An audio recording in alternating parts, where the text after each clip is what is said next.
Bismillahirrahmanirrahim. Assalamualaikum warahmatullahi wabarakatuh. Alhamdulillahi rabbil alamin. Allahumma salli wa sallim ala sayyidina wa nabiyyina wa maulana Muhammadin wa ala alihi wa sahbihi ajma'in. Amma ba'du. Sebelum kita melanjutkan pelajaran kita, ada sedikit informasi. Yang pertama, insyaallah minggu depan, minggu ketiga, tanggal berapa ya? Lupa. Pokoknya minggu depan 20 lah ya.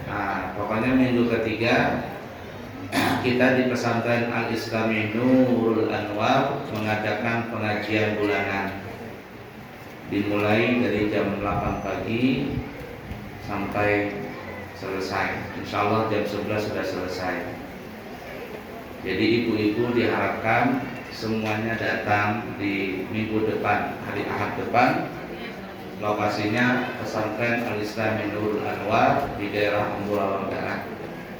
Jangan lupa lah, ulun aja datang ke sini. Biar kada datang ke pesantren Haji Roma Irama sungguh terlalu. Karena ada begitu pengajian ibu-ibu. Saya yang ada datang ke pengajiannya, dia tidak pernah berkunjung pondok. Tapi untung rancak menyumbang aja. Ini menyumbang kada, datang kada, kumah. Sungguh terlalu. Yang kedua, setelah saya pulang kemarin dari umrah, itu saya bekerja sama, ada tanda tangan MOU bekerja sama dengan travel yang saya kemarin berangkat, namanya Tanur Mutmainnah. Nah, akhirnya kita dipercaya untuk membuka cabang lah bahasa kitanya ya di daerah Kalimantan Timur, khususnya di daerah Ambulawang, karena pesantren di Ambulawang Barat. Karena kita resmi, semuanya izinnya lengkap, travel ini, dan setiap minggu memberangkatkan satu pesawat dari Jakarta. Lion Air itu satu minggu sekali. Maka diminta kita untuk membuka cabang di Balikpapan. Nah, Bapak Ibu para jamaah sepatah ada yang kepingin berumrah, maka kami membuka di bulan Januari. Itu ada keberangkatan dari tanggal 7 Januari sampai seterusnya. Paketnya itu bermacam-macam. Paket yang kami dapat untuk umrah saja ya. Ada paket pertama, paket urban, namanya urban, itu harganya 27.500.000 berangkat dari Jakarta. Nggak ada sekarang yang dari Balikpapan ya, nggak ada. Artinya nggak ada lagi pesawat langsung dari Balikpapan ke Madinah, itu nggak ada. Semuanya transit entah Jakarta atau Makassar atau Surabaya. 3 tempat itu jadi pilihan. Nah, kita ada 2 tempat pilihannya, Surabaya atau Jakarta. Nah, jadi harga paketnya pertama adalah 27.500.000. Itu harga promo untuk bulan Januari. Kalau promonya cuma 1 bis 45 orang, sudah terpenuhi kotanya, berarti nanti naik harganya menjadi 29.900.000. Nah, itu kalau yang promonya habis. Kemudian paket yang kedua ada namanya paket bronze, itu harganya 30 juta sekian. Kemudian ada silver 33 juta sekian. Ada yang mahal, yang gold itu agak mahal, bintangnya bintang 5. Semuanya bintang 5 Bu ya. Bintang 5 kecuali bronze saja itu bintang 4. Tapi kalau yang silver, yang urban, yang yang gold itu bintangnya bintang 5. Cuman kalau yang silver itu bintang 5B, kalau yang gold itu bintang 5A. Artinya yang kelasnya itu yang kayak Hilton, kayak Movenpick di Madinah hotelnya seperti itu. Atau di Andalus, kalau di Mekah ya di bawah Biren Zam-Zam situ. Ya tergantung paket yang dipilih. Nah, siapa tahu ada yang berminat, insya Allah kita siap menyampaikan atau meluluskan niat ibu-ibu atau bapak-bapak yang ingin berangkat ke sana. Atau mengambil paket Turki umrah, ya umrah plus Turki ada, umrah plus Mesir ada, tergantung umrah plus Oman ada. Terserah mau kemana, maka nanti bisa dibikinkan paketnya itu. Baik, seperti itu ya. 2:30 kita belajaran. Pada pertemuan yang lalu kita sudah tuntas bahas masalah najis dan cara membersihkannya. Nah, sekarang diminta kita pakai kitab. Kemarin pakai kitab aja ajarnya, sudah pakai kitab. Nah, makanya kitab ini kita ambil di salah satu kitab, ya, kemudian difotokopi. Bayar ke fotokopi 10.000. Nah itu bagus. Kalau bisa 20.000, ya masuk kas lagi. Masuk separuhnya masuk kas. Belajar itu berkitab bu ya. Belajar berkitab. Kitab itu ibarat kata senjata. Jadi kalau orang jadi tentara gak ada senjatanya, bagaimana?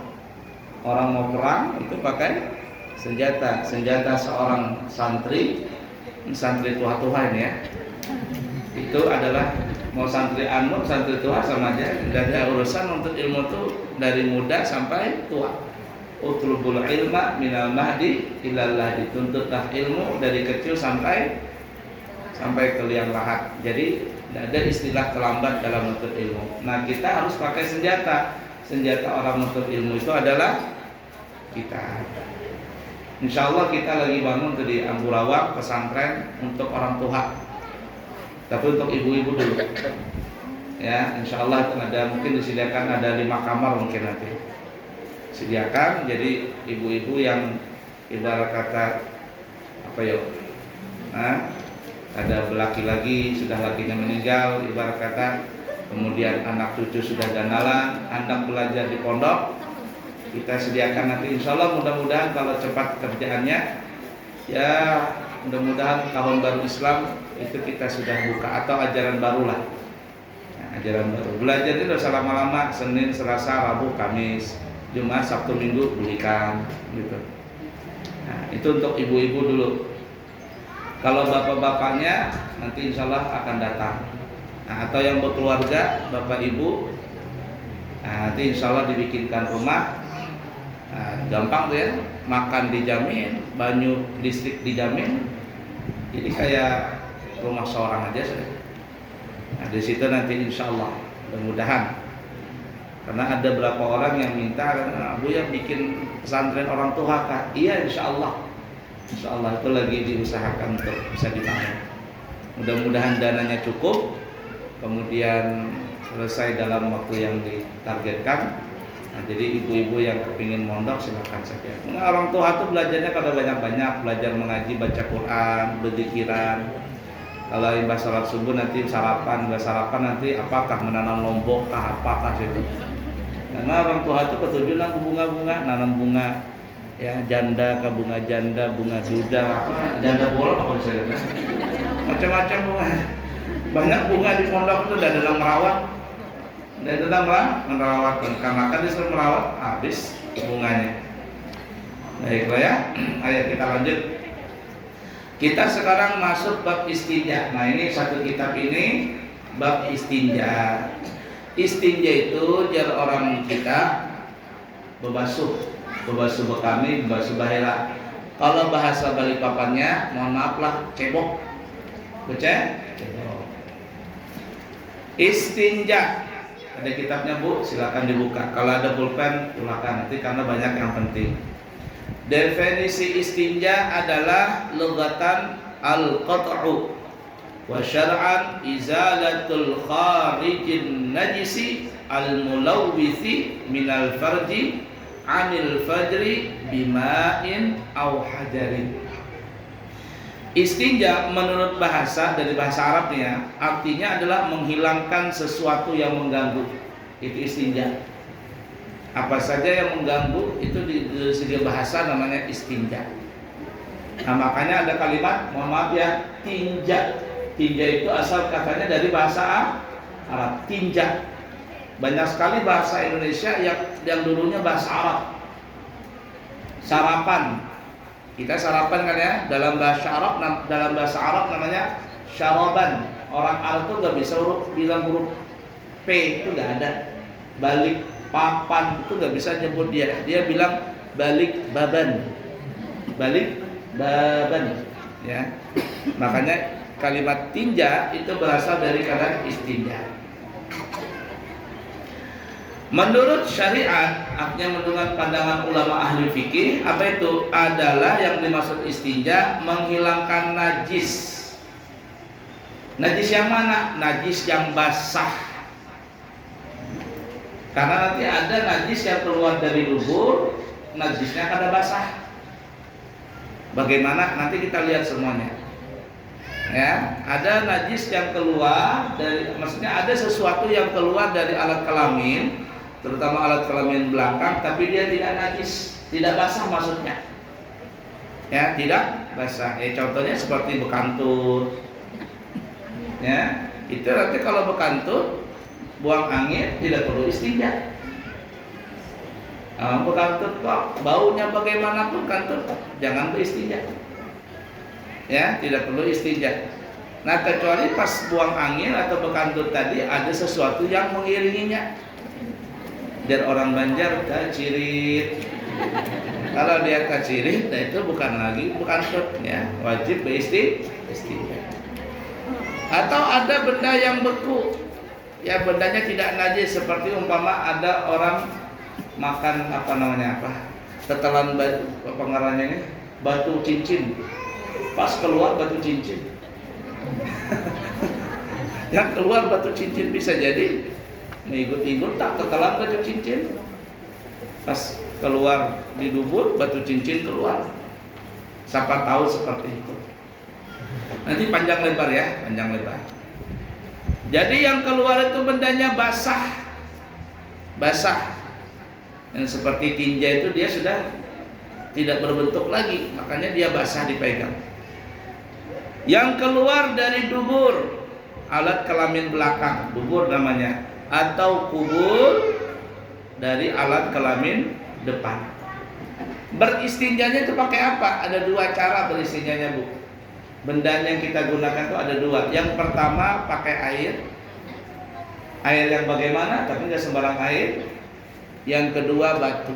Zaman dulu batu, tapi kalau zaman sekarang tisu. Zaman dulu batu. Batu apapun boleh dipakai, asal jangan pakai batu karang. Mau pakai batu karang, limsak. Tahu limsak lah? Limsak itu bahasa Inggris, alias lecek. Nah, sekarang pakai tisu. Mungkin sekarang ini ya Bapak Ibu, kita gak terpikir beristinja pakai tisu. Tapi nanti suatu saat kita bisa pakai tisu, terutama di pesawat, apalagi ke Mekah sana. Balikpapan Jakarta 2 jam, Jakarta Mekah Madinah 9 jam. Kalau kemarin kami dari Jakarta ke Turki 13 sampai 14 jam. Mau kami.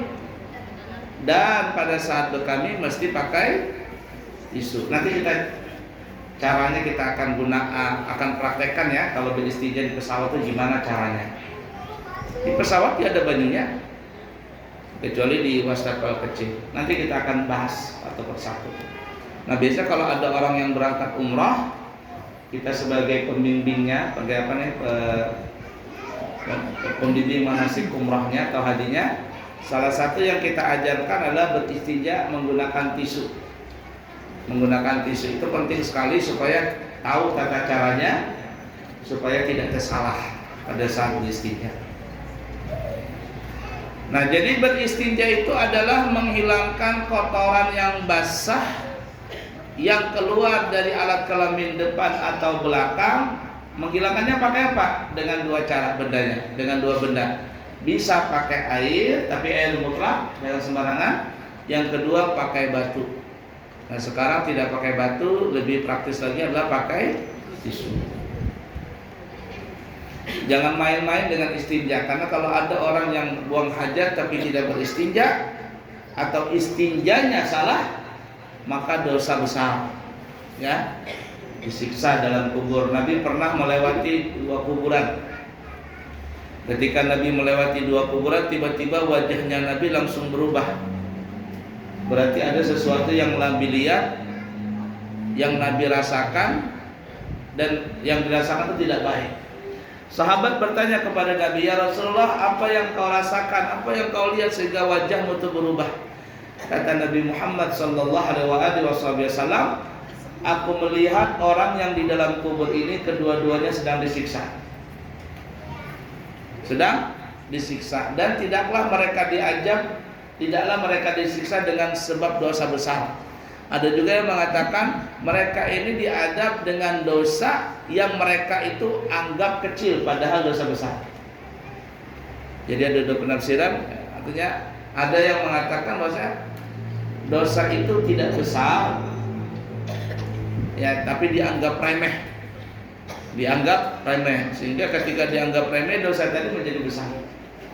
Ada juga yang mengatakan ya dosanya tidaklah besar, tapi karena dia melakukan itu disiksa. Lalu Nabi mengatakan, adapun orang yang pertama disiksa itu gara-gara suka menggosip, merumpi, ngomongin orang, jelek-jelekin orang, ngerumpi aja, maka lancar banget kalau sudah ngerumpi. Pengajian cuma sejam, ngerumpinya bisa 2 jam tahan tuh. Kalau sudah ngerumpi sampai monyong-monyong gitu, mulutnya monyong, habis mahalanya. Nah yang kedua kata Nabi disiksa gara-gara tidak sempurna pada saat beristinja.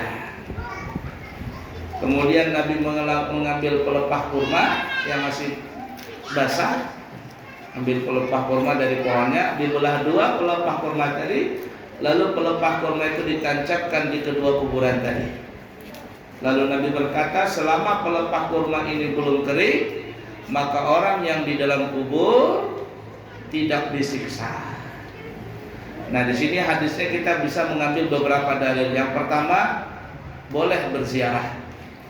Yang kedua, ziarah kubur maksudnya. Yang kedua, siksaan kubur itu ada, dan salah satu siksaan kubur itu adalah gara-gara orang yang suka ngerumpi dan juga orang yang beristinja tidak sempurna. Yang ketiga, boleh kita menaburkan bunga di atas kuburan. Jadi kalau kita bawa bunga, boleh kita naburkan di atas kuburan. Tapi kalau kita bawa bunga, kalau bisa bunganya itu jangan yang utuh, bunga mawar tuh, nah jangan sedikit ditaruh. Kita taruh di situ 2 menit aja kita berangkat dari kuburan, hilang deh. Kenapa hilang? Diambil oleh kakak makan, dijualnya lagi. Pintar kakak makan ya. Padahal nggak boleh, hukumnya haram. Ya. Nah, jadi boleh membawa bunga ke kuburan, menabur bunga di atas kuburan, bukan syirik, bukan bid'ah. Nabi yang mengajarkan. Di sini kan ada pelepah kurma, maka diganti dengan bunga kata para ulama. Kenapa? Karena semua makhluk Allah Ta'ala, terutama tanaman-tanaman tadi, itu bertasbih mereka semua. Nah kemudian yang ketiga, selama pelepah kurma, selama bunga tadi belum kering, itu tidak boleh dipindahkan. Makanya kalau kita ziarah ke Sekumpul, ziarah ke Kelampayan, itu bunga itu ditaruh di dekat kuburan, tidak ada yang berani memindahkan bunga tadi sampai betul-betul layu, betul-betul kering, baru dipindahkan. Kenapa? Karena kalau dia masih basah, mereka bertasbih, dan itu akan memberikan keringanan kepada ahli kubur. Nabi tadi mengatakan selama pelepah kurma ini belum kering, maka orang yang di dalam kubur tidak disiksa. Nah coba bayangkan, kalau pelepah kurma bunga saja bisa memberikan syafaat kepada orang yang meninggal dunia alias dalam kubur, bagaimana kalau yang baca tasbih, yang baca Quran itu bukan bunga tapi manusia yang baca? Manusia yang baca, oh itu lebih bermanfaat lagi. Jadi tidak ada larangan kalau kita ziarah membaca Yasin, baca dan tahlil dan sebagainya boleh saja. Baiklah ya. Lanjut Bu ya. Ini satu kitab ini bisa mungkin 3 atau 4 kali pertemuan ya. Mudah-mudahan umur panjang semuanya insyaallah dan walafiat. Faedah perbedaan antara istinja atau istitobah dengan istijmar. Ini dari segi bahasa Arab ya. Istinja atau istitobah yaitu menghilangkan najis yang keluar dari dubur atau kubul dengan air dan batu atau dengan air saja tanpa batu. Itu di dalam bahasa Arab namanya istitobah atau istinja. Istitobah seperti yang kita lakukan di daerah kita ini kan ya. Orang biasanya isinya cuma pakai air. Itu masuk dari bahasa namanya istitobah. Atau dengan batu dan dengan air atau tisu dengan air. Nah, itu yang saya praktekkan atau yang saya ajarkan kalau orang berangkat umrah. Ya, itu saya ajarkan cara istitobah memakai batu atau tisu lebih dahulu kemudian pakai air. Bagaimana caranya? Nanti insya Allah kita terangkan. Jadi mengambil sekalian 2, pakai batu atau tisu dulu kemudian pakai air.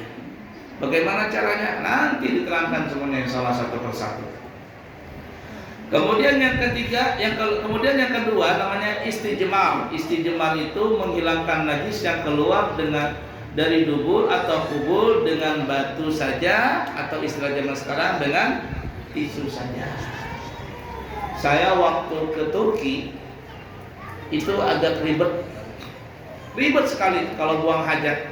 Kenapa? Hampir rata-rata semua di Turki itu di tempat wisata dan sebagainya itu WC-nya nggak ada, bukan WC yang kayak kita jongkok, nggak ada. Semuanya WC duduk dan yang repotnya kalau hendak beristinja itu nggak pakai selang, dari selangnya. Jadi picik ada picikannya, lalu dari bawah wastafel itu keluar banyu.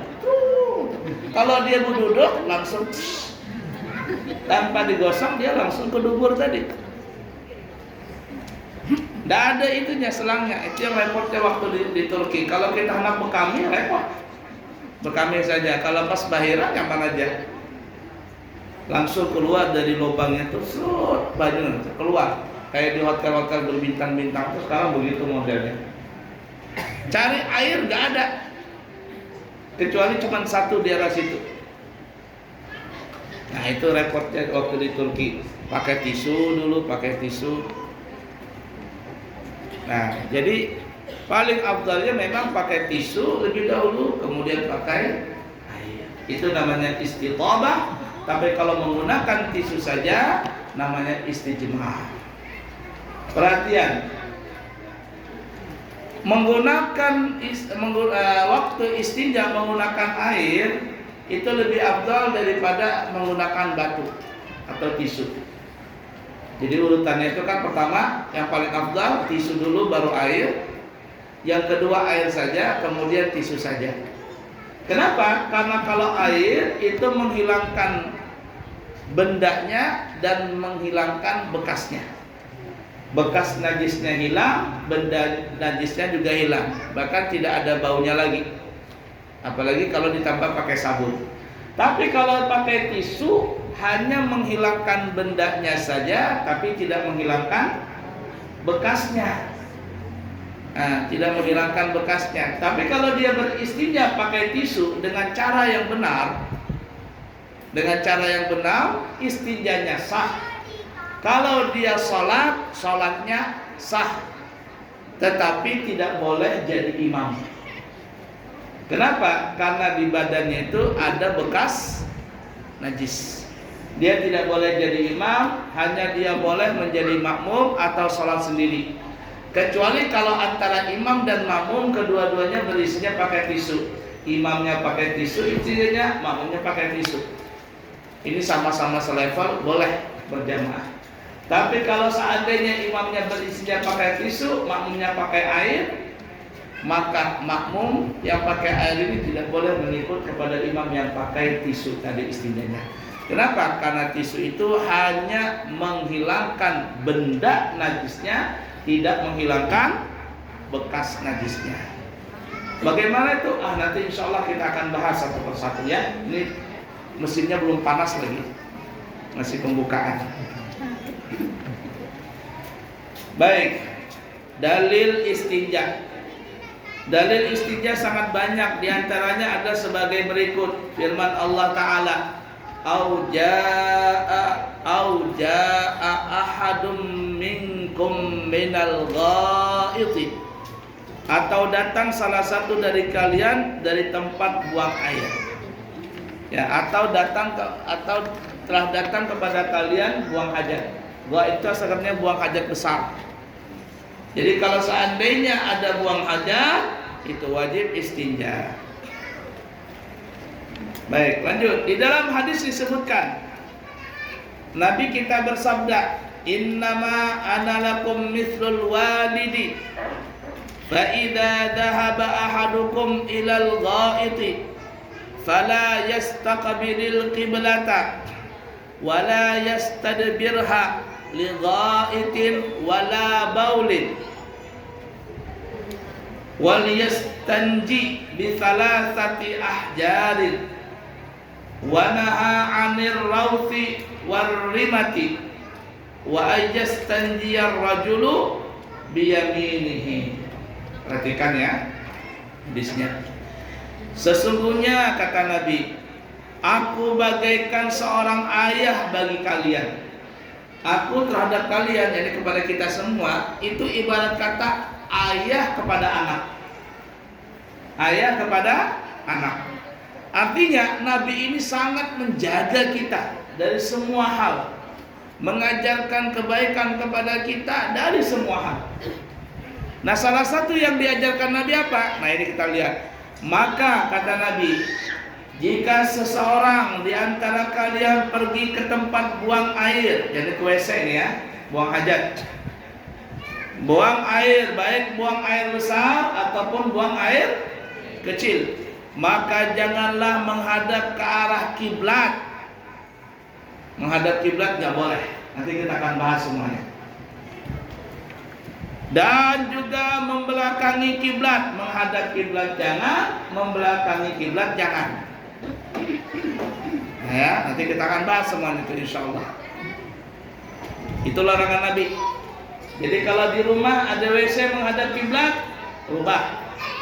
Atau ada WC membelakangi kiblat, ubah. Cari tukang bongkar WC-nya. Apalagi masjid WC-nya menghadap kiblat, kacau balau. Itu berarti pengurus masjidnya nggak ngerti hukum itu. Dulu Abu Yasarwani, Allah yarham, Abu Yasarwani Zuri, waktu beliau pertama kali datang ke Balikpapan mungkin tahun 80-an, kita masih kecil itu. Karena waktu Abu Yasarwani tinggal di Balikpapan, waktu dari Martapura itu satu RT dengan kami di Pasar Baru Balikpapan, satu RT 14 di Pasar Baru. Nah, sering beliau menasehati para jamaah, terutama kita itu, WC jangan menghadap kiblat. Kenapa? Karena ada salah satu masjid waktu itu, salah satu masjid WC-nya menghadap kiblat. WC-nya menghadap kiblat. Abu ya selalu menasehati itu, sampai akhirnya pengurus masjid itu paham dan merubah arah WC tadi tidak menghadap kiblat lagi. Kemudian, dan juga jangan membelakangi kiblat tak kala buang air besar dan buang air kecil. Dan beristinjalah dengan menggunakan 3 batu. 3 biji batu. Sekarang tisu. Dan beliau juga melarang beristinja dengan menggunakan kotoran hewan yang telah kering. Dulu Bahari ya, Bahari, orang yang berangkat haji mungkin tahun 90-an ke bawah, itu Bahari kalau dari Arafah menuju ke Musdalifah, bermalam di situ, nanti jam 12 malam baru berangkat lagi ke Mina atau ke Mekah untuk tawaf ifadah. Nah, waktu di di Musdalifah itu beristirahat, lalu dianjurkan mencari batu. Mencari batu untuk apa? Melontar Jumratul Aqabah nanti. Itu dipesankan sama orang-orang. Kalau Abu Hanifah yang berangkat haji nih ya, mencari batu di Musdalifah, lihat di hati batu itu, jangan sembarang mengambil. Kenapa? Karena takutan tak ambil tahi ontak yang sudah mengering. Karena tahi ontak itu sudah kering, persis kayak batu. Mengambil batu saja tahi ontak. Bismillahirrahmanirrahim. Sekalinya tahi ontak yang dilempar waktu melontar Jumratul Aqabah. Nah itu nggak boleh, ya. Karena ada kotoran hewan, kalau dia sudah kering mirip-mirip kayak batu. Jadi Nabi mengatakan tidak boleh berisinya pakai kotoran hewan yang telah kering. Dan juga warimati, jangan berisinya pakai tulang. Dasar berisinya pakai tulang. Dan juga beliau melarang beristinja menggunakan tangan kanan. Menggunakan tangan kanan nggak boleh.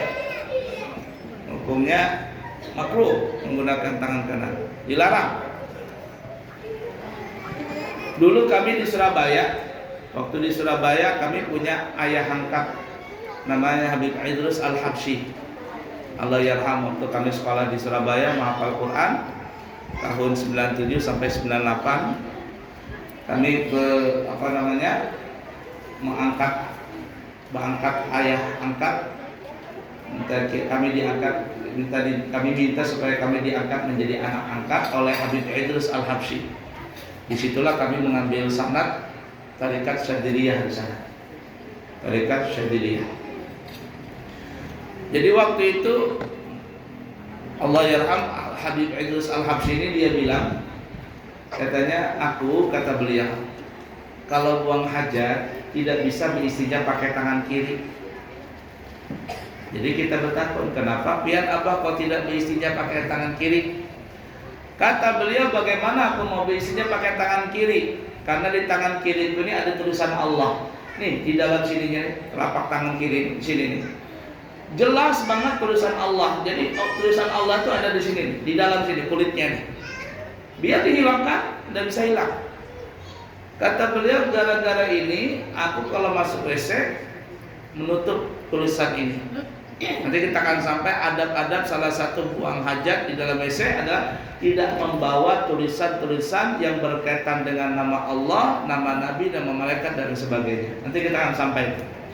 Jadi kalau beliau masuk WC, beliau tutup tangan kirinya ini. Karena apa? Ada tulisan Allah di sini. Dan akhirnya beliau istinja pakai tangan kanan. Bukan aku tidak mau beristinja pakai tangan kiri. Bukan aku menentang ajaran Nabi, tapi karena di sini kemudian nama Allah di tangan kiri ini, paksa kepelihara beristinja pakai tangan kanan.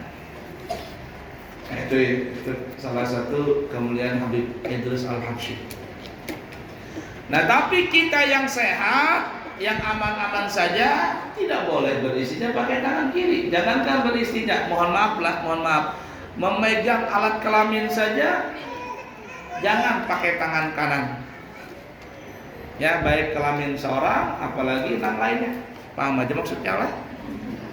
Jangan pakai tangan kanan. Ya, mesti tangan kiri.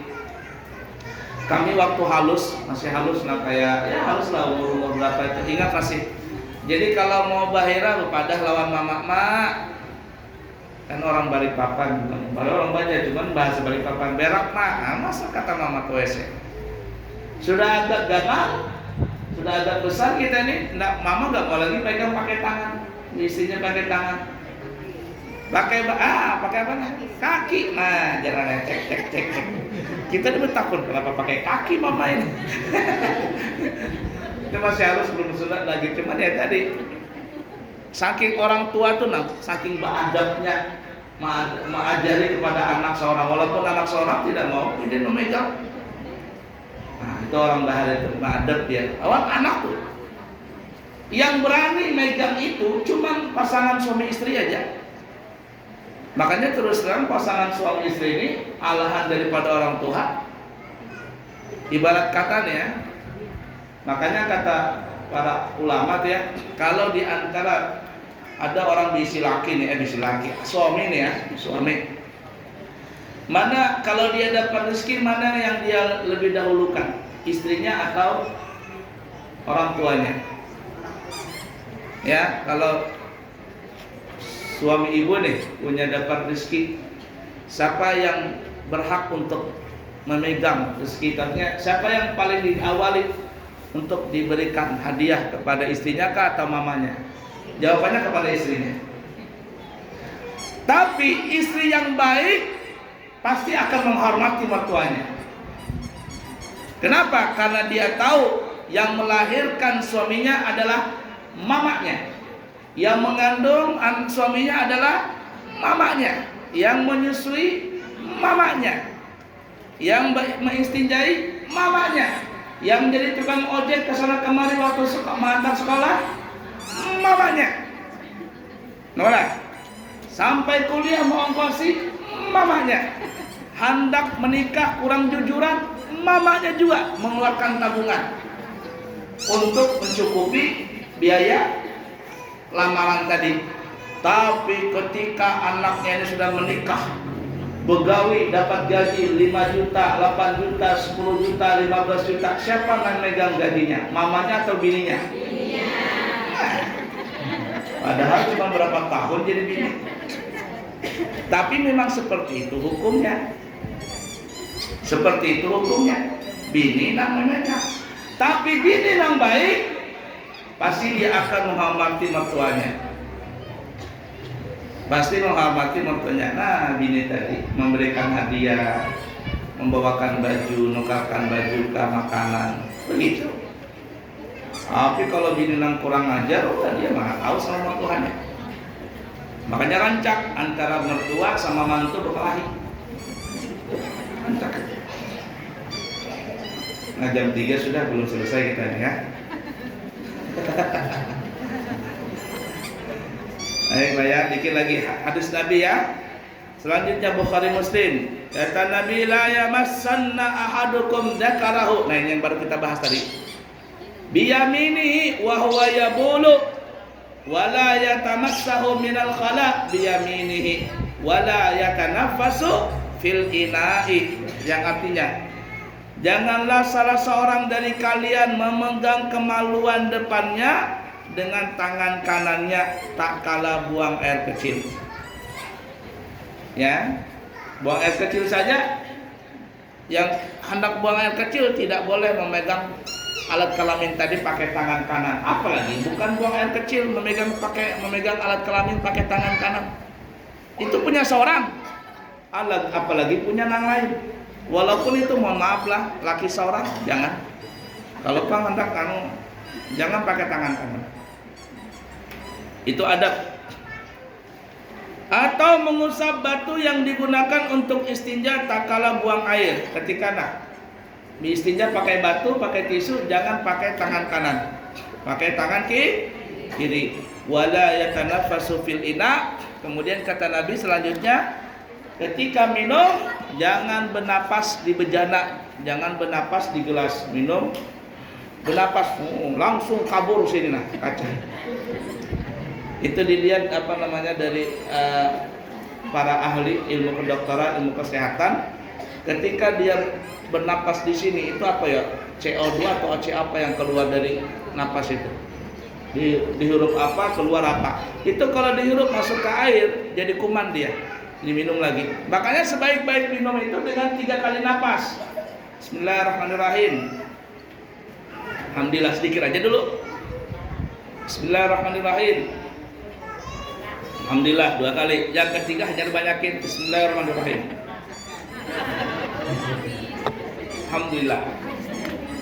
Disebutkan dalam riwayat, siapa yang minum 3 kali, siapa yang minum dengan cara yang demikian, 3 kali napas, setiap kali minum baca bismillah, setelah minum alhamdulillah, maka Allah Subhanahu wa taala akan menanamkan di hatinya benci dengan maksiat. Jadi kalau ada orang susah membuang maksiat, tidak bisa ya. Ada orang susah banget membuang maksiat, candu dengan maksiat, apa aja maksiatnya, berselingkuh lah, atau mabok lah, atau apa, susah membuangnya itu, karena sudah candu. Maka usahakan minum dengan cara yang kita sebutkan tadi. Insya Allah Allah akan mencabut dari hatinya pelan-pelan candu dengan maksiat tadi, lalu Allah tanamkan di hatinya benci kepada maksiat itu. Dia jijik dengan maksiat itu, pasti itu. Nah, jadi kalau ada ibu-ibu yang susah menghilangkan ngerumpi aja kerjaannya, minum 3 kali itu, 3 kali napas, 3 kali napas itu, insya Allah kada lagi mau ngerumpi dia. Baik, bisa berapa menit lagi? 10 menit? Ya, tanya jawab silakan. Nanti sambung ya. Ada pertanyaan? Abuya, ini ada pertanyaan yang sudah masuk, saya bacakan. Yang pertama, maksudnya ini ibu yang bertanya. Saya haid, kemudian sudah bersih tapi belum mandi bersih. Kemudian nggak apa-apa, sebutin aja. Suami ingin bercampur. Ya. Terus saya gabung mandi junubnya, bagaimanakah hukumnya? Nah itu, ini banyak nih. Lakinya boleh. Itu dulu dijawab. Stop dulu. Banyakkan nanti lupa jawabannya. Ini biasanya nang laki nang kada tahan lagi, mama mbak boleh dari mana begitu, dari pegawai di perusahaan ke apa gitu. Dulu ada waktu kami berangkat umrah itulah, si ikung ibu-ibu diteleponin lawan lakinya, kan umrahnya 14 hari sampai 15 hari. Teleponin lakinya, "Bulik, makasih. Cari tiket aja," katanya. "Pulang aja duluan, kelamaan," katanya. Mbak kata bininya, "Gimana?" Katanya, "Aku boleh beli tiket," katanya. "Pulang lah, kelamaan," katanya. Jadi dulu sama ibu-ibu yang lain, pokoknya bersih, jangan pulang ke rumah gue, langsung pergi ke hotel aja langsung. Lakinya nggak tahan lagi. Nah, kalau ada seandainya seperti itu ya kasus, perempuan selesai haid tapi belum mandi, apakah boleh dia melakukan hubungan dengan suaminya? Jawabannya nggak boleh, haram. Ingatin ya Bu ya. Jadi kalau abahnya hendak meminta, sumat dulu, aku mandi. Mandi, biar kada bersabun enggak apa-apa. Mandi dari ujung rambut sampai ujung kaki basah. Mandi junub untuk menghilangkan hadas besar dari haid. Selesai mandi, biar kada bersabun enggak ada apa-apa. Ya, yang penting wajib mandi dulu. Nah, itu hukum jalan. Tidak boleh digabung air selajur menyelajur, oh kada boleh. Atau beristinja saja, berbasuh di situ, enggak boleh. Mandi hukumnya wajib. Nanti kita akan insyaallah ya lain waktu kalau sudah bab ini selesai, nanti mungkin kita akan bahas tentang hadas besar dan hadas kecil, itu penting, dan larangan-larangannya. Ya. Baik, ada lagi pertanyaan? Bolehkah ketika haid saya tidurnya misah dengan suami? Jangan. Tidurnya sama anak-anak. Jangan, kasihan lakinya. Gini Bu ya, nih mohon maaf nih ya. Orang Yahudi dulu, orang Ahlul Kitab, kalau dia perempuannya haid itu diusirkan. Itu orang ahli kitab zaman dulu bahar itu. Kalau dia punya istri lagi haid, itu istrinya diusirkan sampai istrinya itu dilarang, tidak boleh megang air, tidak boleh megang pakaian suaminya, tidak boleh apalagi namanya itu memasakkan lakinya, nggak boleh. Itu orang ahli kitab zaman dulu. Datang syariat kita dan seperti itu, kasihan istri, kasihan juga laki. Makanya ketika perempuan haid, apa saja itu boleh, kecuali cuma satu, jangan masuk, ibarat kata jangan masuk jari ke cincin, itu aja, pahamlah. Yang lainnya halal, selesai sudah. Apalagi pian haid 15 hari, la ilaha illallah, haid 15 hari bersih dulu saya. Dia lakinya bergaruh kepala. Ya, jadi ketika perempuan itu haid, apapun halal kecuali cuma satu, nikah. Maksudnya itu adalah ini pendapat yang paling kuat dan ini yang dipakai mazhab Imam Nawawi. Apa itu? Kecuali yang tidak boleh ibarat kata jari masuk ke cincin. Itu aja. Yang lainnya halal. Paham gak ada? Jangan diterusan lagi. Jangan seakan-akan masih amung. Ya, terserah. Paham lah? Terserah. Paham aja sudah. 18 tahun ke atas sudah. Bukan balik lagi, terbalik-balik sudah. Ya, lagi pertanyaan? Monggo silakan.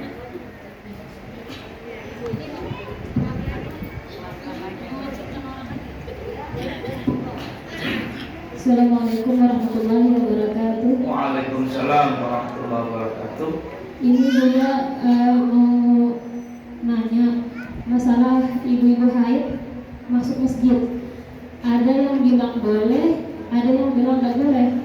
Gimana itu ya? Menurut mazhab Imam Syafi'i, perempuan yang masih haid atau selesai haid tapi belum mandi masuk masjid itu nggak boleh. Masuk masjid nggak boleh. Arti masuk itu masuk masjid, bertahan di masjid. Tapi kalau cuma melewati masjid nih, perempuan haid tapi dia yakin tidak ada menetes karena safety-nya kuat, atau dia sudah selesai haid tapi belum mandi junub, melintas di dalam masjid itu boleh. Melintas itu maksudnya gini, masuk pintu satu, keluar pintu satu, itu boleh. Ya, nah kalau bubu handang sebelah katanya selama perempuan itu kada menetes, nggak apa-apa masuk masjid. Nah kita nggak boleh, mazhab kita nggak boleh. Intinya seperti itu. Kalau perempuan haid tidak boleh masuk masjid. Jadi kalau ada ibu-ibu pengajian yang haid, jangan masuk masjid, di luar teras itu aja. Nah, masjid itu ibu-ibu ini, pintu masjid ini masjid sudah. Kalau yang di teras itu tidak apa-apa. Nah, jadi siapa tahu ada yang haid mau ikut pengajian, duduk di teras sana. Tidak apa-apa. Yang tidak boleh masuk masjid kalau melewati pintu masjid. Itu tidak boleh perempuan yang haid atau sudah selesai haid tapi belum mandi, nggak boleh. Baik, lagi. Nah, dikasih pertanyaan waktu tadi yang bertanya. Nggih, ya. Waalaikumsalam warahmatullahi wabarakatuh.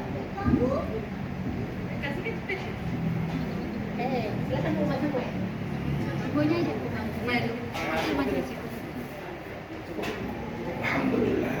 Nggih. Ini mengenai buang air besar. Jadi kalau memakai tisu yang kering kah atau tisu yang basah? Nah, sudah.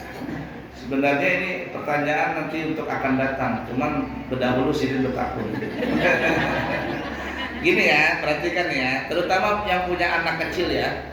Itu kan ada yang namanya mitu itu, ambil mitu. Istri saya larang pakai itu. Pertama itu tisu basah, yang kedua biasanya pakai alkohol. Nah, kita akan jawab sementara dulu ya. Beristinya pakai tisu itu adalah ibumu mesti tisunya kering. Satu dulu, jangan pakai tisu basah. Untuk sementara itu dulu. Nanti kita akan datang. Kita akan lebih bahas lagi, lebih panjang lagi bahasnya pakai tisu itu. Jadi pakai tisu kering dulu. Nah nanti baru berikutnya baru pakai tisu basah. Nah nanti bagaimana caranya kita akan bahas di kesempatan akan datang. Apalagi basahnya tisu itu tisu yang beralkohol, karena alkohol ini, parfum yang beralkohol itu masih banyak beda pendapat di antara ulama. Ada yang mengatakan najis, ada yang tidak mengatakan tidak najis. Makanya sebaiknya ibu-ibu kalau pakai parfum jangan yang beralkohol, pakai tisu jangan tisu yang beralkohol, ya, yang pakai biasa saja. Nah, jadi itu untuk sementara jawabannya tisu kering, tidak boleh tisu basah. Nanti insya Allah lebih lanjut di pertemuan akan datang. Mudah-mudahan pihak hadir. Ini yang berapa kali pihak hadir? Hadir teruslah.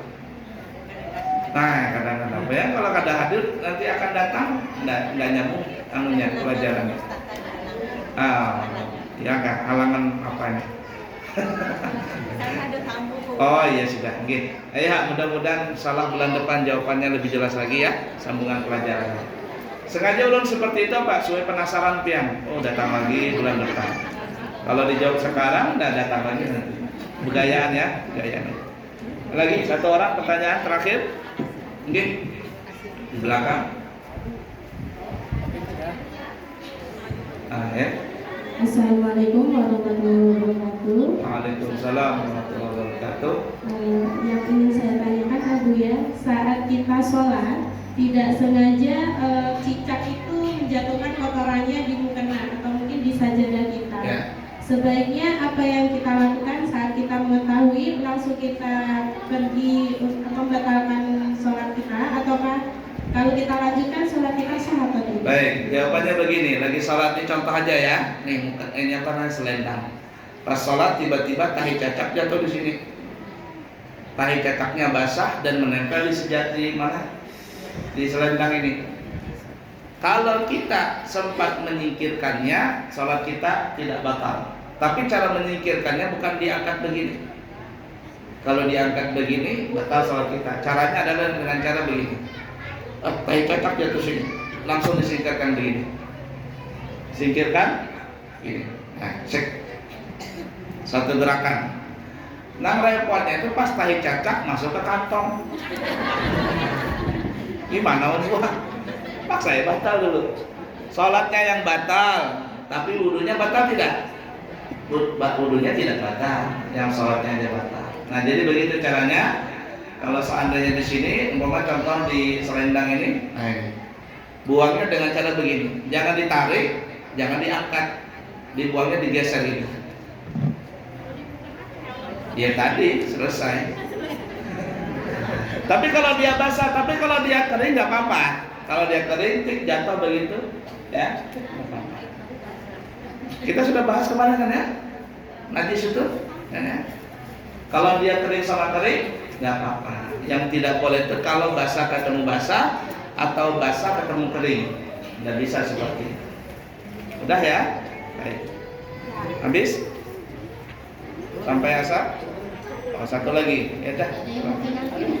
Di akhir di tiang mau kipas angin. Maju aja. Alhamdulillah. Satu lagi asar.